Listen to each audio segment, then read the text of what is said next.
Assalomu alaykum. Hammaga yaxshimisizlar, podpischiklarim, sog'misizlar, mommisizlar. Bugun yana ko'rishib turganimizdan juda ham xursandman. Sababi bugungi ob-havo bo'ldi.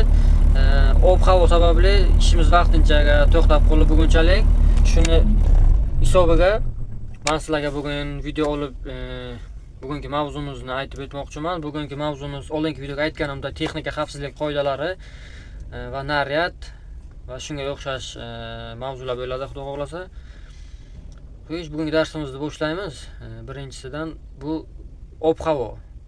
Kranovchiklarni ishiga doim ob-havo bog'liq bo'ladi. Sababi shamol bo'ladi, kranni o'ynatishi mumkin yoki yomg'ir yetarli ko'rinmaslik sharoiti, tuman bo'lishi mumkin.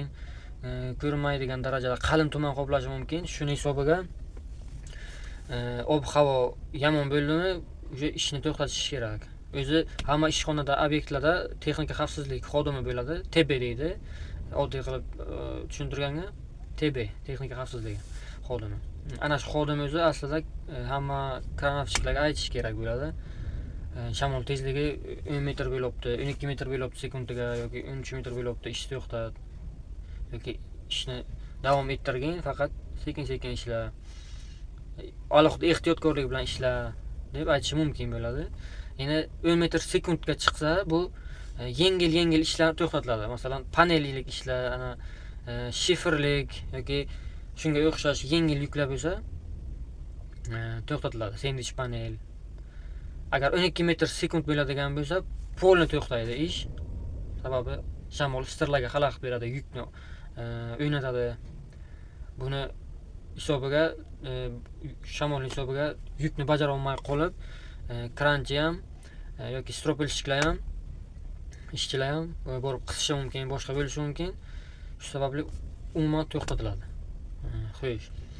Bu birinchisi edi. Ikkinchi xavfsizlikka o'tamiz. Ikkinchi xavfsizligimiz ana bu bizning bu kaskamiz bo'ladi. Mana bu kaskamiz bo'ladi ana. Bilasizlar, buni qurilish maydonlariga kiyish shart va zarur bo'ladi. Sababi buni hammamiz bilamiz, to'g'rimi? Boshni himoya qilish uchun. Bu juda mustahkam, juda baquvvat narsa bo'ladi bu.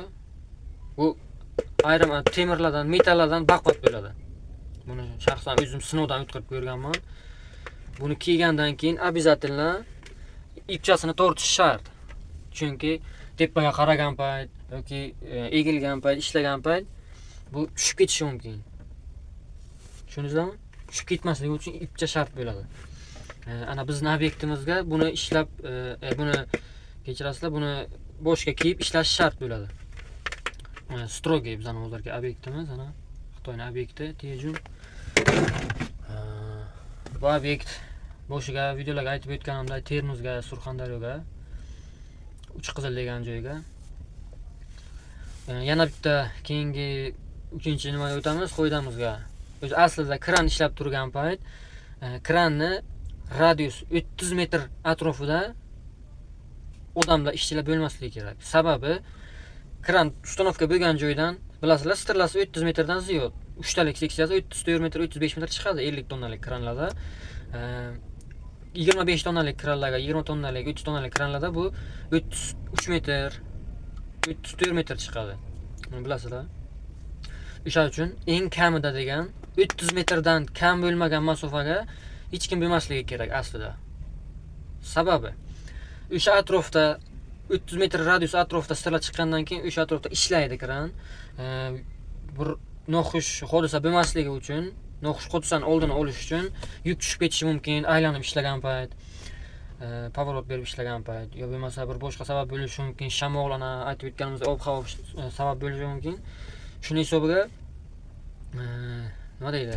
Ishlash mumkin emas. 30 metr radius atrofiga hech kim bo'lishi kerak emas. Aslida naryadga ham yozib qo'yiladi. O'z naryadimiz yo'q, men shuni ko'rsatib olmayman. Bu naryadga strog ishxonalarda maksimal yuk ko'tarish tonnasi bo'ladi. Yozilgan bo'ladi. O'shandan ziyod ko'tarish mumkin emas bo'ladi. Hozir ana 25 tonnalik kranimizga 11 metrga 608 tonna, 6 tondan 800 kilogramm yukni palovjna bergan, ruxsat bergan ko'tarishimizga. Undan ortiq ko'taradigan bo'lsak, agar texnik xavfsizlik xodimlari ko'radigan bo'lsa, meni shtraf qilishi mumkin. Qizilga o'tib qolsa, qizilga ishlasam. Endi qizilga o'tgani bu risk degani bilasizlar, xavfli bo'ladi. O'shaning hisobiga xavfli ishlash mumkin emas. Texnik xavfsizlik qoidalariga hammasiga rioya qilgan holda bu yerda ish ketyapti. Hammamiz ham o'ylab o'qishni, ishlash uchun chiqqanmiz. O'sha uchun hamma uyiga sog'-salomat borish kerak degan maqsadga hammani ana shu qoida, qonunlar bilan ogohlantirilgan bo'ladi. Xo'sh, ana endi sizlar ishlayotgan ustanovka bo'lgan joyda kamida 5 metr atrofida lenta o'ralgan bo'lishi shart. Qizil oq lenta o'ralgan bo'lishi shart. Sababi, u yerda ish ketayotgani bilinishi kerak, bilinishi uchun. Yoki lenta bo'lmasa ham qizil oqqa bo'yalgan turbalar bo'ladi. Ana shu qizil oq lenta, turba qo'yilgan bo'lsa yoki belgilar har xil ko'tarish ishlari kirish mumkin emas, xavfli degan belgilar, yozuvlar qo'yilgan bo'lsa, u territoriyaga iloji boricha kirmaslik kerak. Begona ishchilar kirmaslik kerak.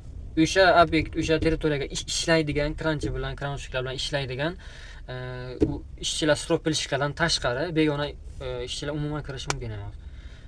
TB kirishi mumkin, chunki u ishni tekshiradi, nazorat qiladi. Lekin masterlar, brigadirlar kirishi mumkin. Bo'ldi. Qolgan begonalar kirishi mumkin emas. Bugungi texnika xavfsizlik qoidalarimiz mavzusi shu edi. E'tiborlaringiz uchun hammaga katta rahmat. Keyin yana bitta narsani aytib o'tmoqchiman. Yangi o'rganayotgan kranovщикlarga sizlar kranchi bo'lmoqchimisizlar? Zadni bilan orqaga haydashni 100% bilishlari shart. Hech kimni yordamisiz. Endi signalchi bo'ladi, orqaga ko'rsatib turadi, yo'lni hayda deydi, to'xta deydi, signalchi, bitta yordamchi. Lekin signalchi har doim ham bo'lmaydi. Shuning hisobiga mukammal orqaga haydashni sizlar o'rganib olishlari shart. Chunki kranga doim orqa bilan kirib ishlanadi. Kabinkani ustidan ishlash mumkin emas. Shu uchun sizlarga maslahatim, yaxshilab orqaga zadni bilan haydashni o'rganib, o'zlaringizga boshqarishlaringizga, haydashlaringizga ishonch hosil qilib, keyin kranga o'tib ishlashlaringizni maslahat beraman. Hammaga rahmat. Bugungi aytmoqchi bo'lgan mavzularim, texnika xavfsizlik qoidalarim shulardan iborat edi. Sizlarga eng muhimlarini aytib boryapman. Qolgan uncha muhim bo'lmagan narsalarni o'zlaringiz ish davomiga bilib olasizlar. Uni melichevka narsalar ko'p, lekin ularning hammasini ham bilish shart emas. Vaqti kelsa o'zlaringiz bilib olasizlar. Videom yoqqan bo'lsa, foydali ma'lumotlar bergan bo'lsam, bitta like, bitta podpiska bosib qo'yinglar.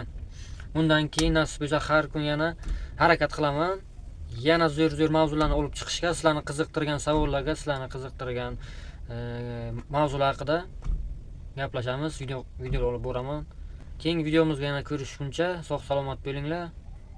Hammaga omad, yaxshi kayfiyat, charchamanglar.